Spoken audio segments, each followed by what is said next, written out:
안녕하세요. 플라워 노무사입니다.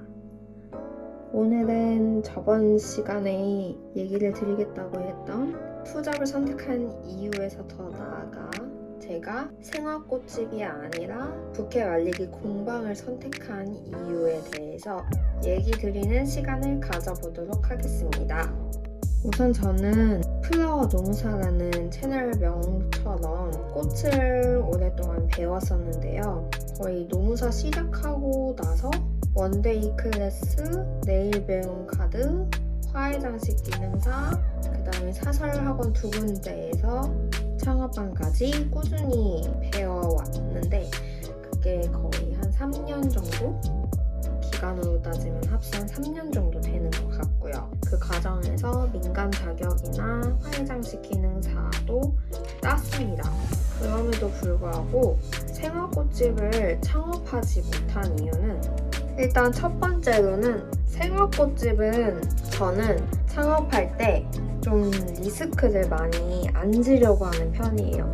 그리고 본업이 있으니까 아무래도 이제 부업이 되는 건데 저한테는 많은 투자를 하면서 리스크를 안고 시작하는 것을 선호하지 않습니다. 그런데 꽃집을 하려면은 일단 온라인으로 집에서 하는 게 어려운 환경에 속하는 것 같아요. 왜냐하면 생화를 사와서 집에서 이제 다듬고 보관을 해야 되는데 꽃 냉장고를 집에 두기가 어려우니까 보관이 일단 용이하지가 못하고 오프라인으로 하자니 오프라인 꽃집을 하면서 이제 만약에 판매 위주로 1층에서 한다라고 했을 때 1층 월세가 제가 옛날에 알아보기로는 최소해도 100만 원 정도는 월세가 나가는 것 같더라고요. 좀 어느 정도 유동성이 있는 1층 정도로 말씀드렸을 때 그러면 내가 3만 원짜리 꽃다발을 몇 개를 팔아서 힘들게 팔았는데 그걸 다 임대인한테 줘야 한다니 이런 생각이 들더라고요. 근데 또 생화 그냥 꽃다발을 파는 게 그냥 파는 게 아니고 꽃시장에서 또 꽃을 떼와서 새벽부터 꽃시장 가서 꽃을 떼와서 그거를 아침 동안 컨디셔닝하고 청소하고 또 만들고 홍보하고 이 과정들이 오프라인으로 해서 그냥 고생을 하고 임대인한테 돈 주는 꼴이 되지 않을까 일단 이런 생각이 좀 많이 들었고요. 두 번째로는 이제 꽃이 시들기 때문에 재고 관리가 어렵다는 점. 재고로 쌓을 수가 없잖아요. 그래서 꽃은 무조건 이제 로스가 날 수밖에 없고 그런 부분들도 이제 부담으로 다가왔습니다. 세 번째로는 이제 새벽에 꽃시장 가는 것도 자신이 없었고 제가 운전을 무서워해서 못하는데 그러면 대중교통을 타거나 택시를 타야 하는데 새벽 시장을 그렇게 다니는 게 자신이 없었어요. 그리고 또 꽃집이 포화 상태입니다. 디자인적으로도 엄청 뛰어나지 않은 이상 그냥 평범한 꽃집에 지나지 않는 그런 디자인적인 거에 있어서도 내가 특출나게 잘할 수 있어 라는 그런 자신도 없었고요. 아무튼 이런 이유로 저는 생화꽃집을 창업반을 다 끝내고 나서도 창업으로 이어지지는 못했고 그렇게 한 1년 정도를 쉬었어요. 이제 생화는 그만 배워도 되겠다. 여기서 이제 더 돈을 써가면서 배우는 건 좀 낭비다 이런 생각도 들었고 좀 재미도 없었던 것 같아요. 3년을 계속 배우다 보니까 조금 재미도 없어졌고 계속 어렵고 이런 이유로 1년 정도 이제 꽃을 쉬었습니다.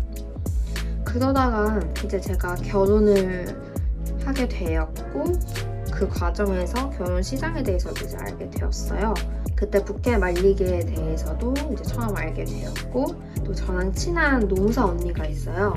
노무사 언니가 이제 저랑 청첩장 주는 자리에서 나도 이제 최근에 부케 순이었는데 부케 말리기를 맡기려고 했더니 주변에 생각보다 없어서 맡기는데 어디까지 가야만 했더라. 그러니까 너가 꽃도 오랫동안 배웠었고 꽃도 좋아하니까 한번 그쪽으로 좀 배워서 해보는 건 어떠냐 이런 아이디어를 또 줬어요. 아이디어를 준 성노무사님한테 감사하다는 말씀 드리며 언니의 말을 듣고 진짜 이제 나도 슬슬 또 1년 동안 쉬었더니 꽃도 배우고 싶어졌고 또 생화와는 또 다른 분야, 완전 다른 분야이니까 한번 배워보고 싶다 이런 생각이 정말 들어서 신혼여행 가기 전에 수업을 예약을 해놓고 신혼여행 다녀오자마자 수업을 다녔어요. 그렇게 해서 부케 말리기 세상에 빠져들게 되었는데 생화와는 또 엄청 다른 매력을 갖고 있더라고요.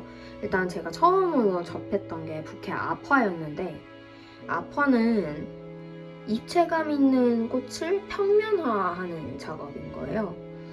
그래서 생각보다 굉장히 손이 가고 그 아파되는 과정도 신기하고 그 작업물도 신기하고 너무 재밌는 거예요.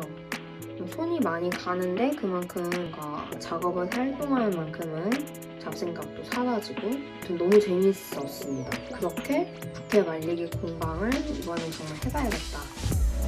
또 부케 말리기 공방은 생화와는 다르게 부케나 꽃다발이 없어도 제가 사입을 해서 작업을 하는 경우도 있어요. 근데 대다수는 저한테 꽃을 맡겨주시기 때문에 제가 생화를 직접 사서 만든다든지 그런 작업을 할 필요가 없다는 장점이 있고요.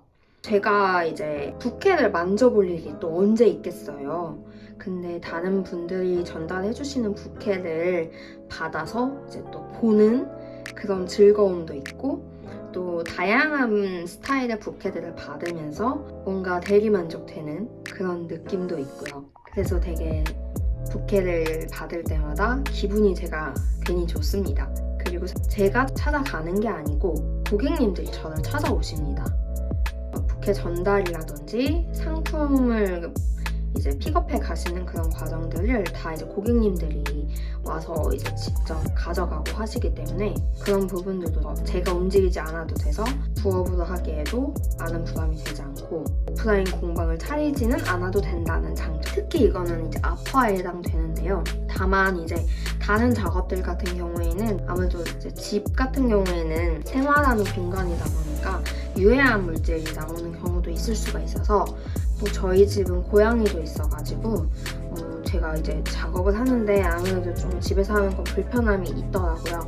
그래서 저는 이제 오프라인 공방을 오픈을 준비 중인 거고요. 또 다른 장점으로는 재고 관리를 하지 않아도 된다. 이제 부케를 말리는 과정에서 이미 오랜 기간 볼 수 있는 상태가 되기 때문에 특히 아파 같은 경우에는 거의 반永久적으로 볼 수가 있어요. 그렇다 보니까 내가 재고 관리를 할 필요도 없고 작품을 찾아가지 않는다고 해서 그게 바로 썩어버리거나 시들어버리는 것도 아니고 그런 장점들이 있는 것 같습니다.